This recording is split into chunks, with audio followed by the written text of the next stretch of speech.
Kendi, maybe people don't feel safe because somebody with 17 priors It's Grand Central. Grand Central is one of the places where when you're visiting the city and you want to go somewhere iconic and Christmassy, that's where you go. Nice family from South America sitting over and over again, but to no psychiatric care.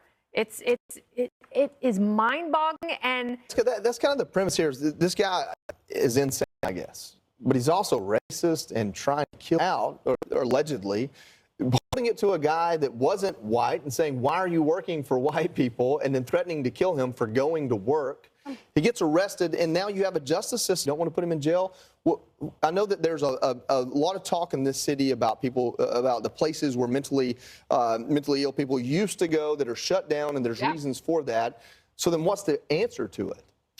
Worse than they were. We've gotten so much better over year from 2022 to 2023. Violent crime, property crime last year. Period. End of story.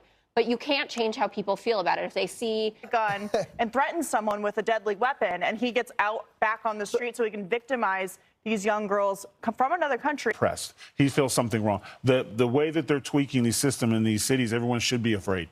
You have daughters, and it doesn't matter what color you are. If you're a minority and you're out there going, well, he wants to kill white people. This dude is killing or stabbing or attempting to kill 2 girls from. Right.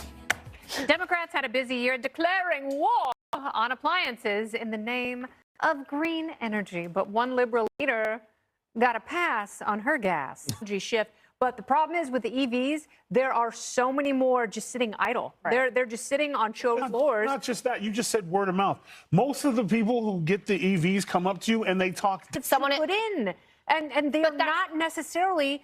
They're certainly paying upwards of 50% more a year for your electricity when it becomes fully renewable. Well, when it becomes NTR, not that rad. Not that rad. That's right. No one is coming into your house and seeing that your temperature gauge is at 60. Well, I didn't think this was real. Yeah, this is a little shocking. Yeah. I mean, I am a proponent of people working in the environment thing or doing work that doesn't require that you need to be in a collaborative space. But if they're having trouble keeping workers, so the workers have the advantage in a lot of these situations. Tyrus, in your book, you have some. I'm a Gen Xer. You know what I'm saying? We're boots on the ground. We work. You know what I'm saying? Like, oh, I feel that. You know what I'm saying? Like, it's not. This is the time when I should be looking up where I could just check in on the Gutfeld show. I'll call in the middle of the day. What it is, Tyrus is checking in. How are we doing? All right. Knock, knock. The only other thing is, if you are working your way up, trying to get somewhere, and you start at the bottom, that's the last time you don't get to show up. You have to be present. Especially if you work hands-on. Get this stuff called dirt underneath them. You got to work, America. There's this other trend, Kennedy, this career coaching events, but that actually seems like what you should be doing. But this is the problem with millennials and Gen Zers. No offense, Katie. I think you're wonderful. Oh, yeah, I guess you are. We're not Gen Z. No, you were absolutely not Gen Zers.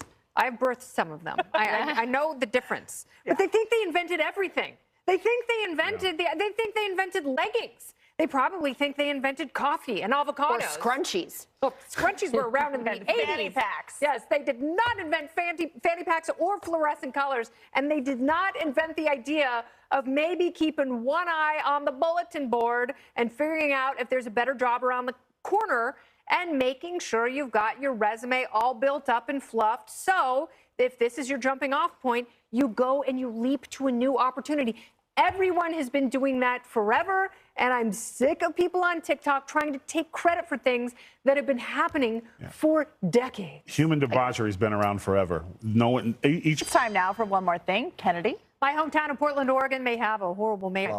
Tyrus. Wow, that llama. I pretty much have half the cast already. Look at that. Oh, nice. Kennedy, Katie, we're just doing big things, so check us out. And if you get a chance, check out my new book. There you go. All right, That's Joey. me, far away. As always, and first responders, that's it for us. See you tomorrow.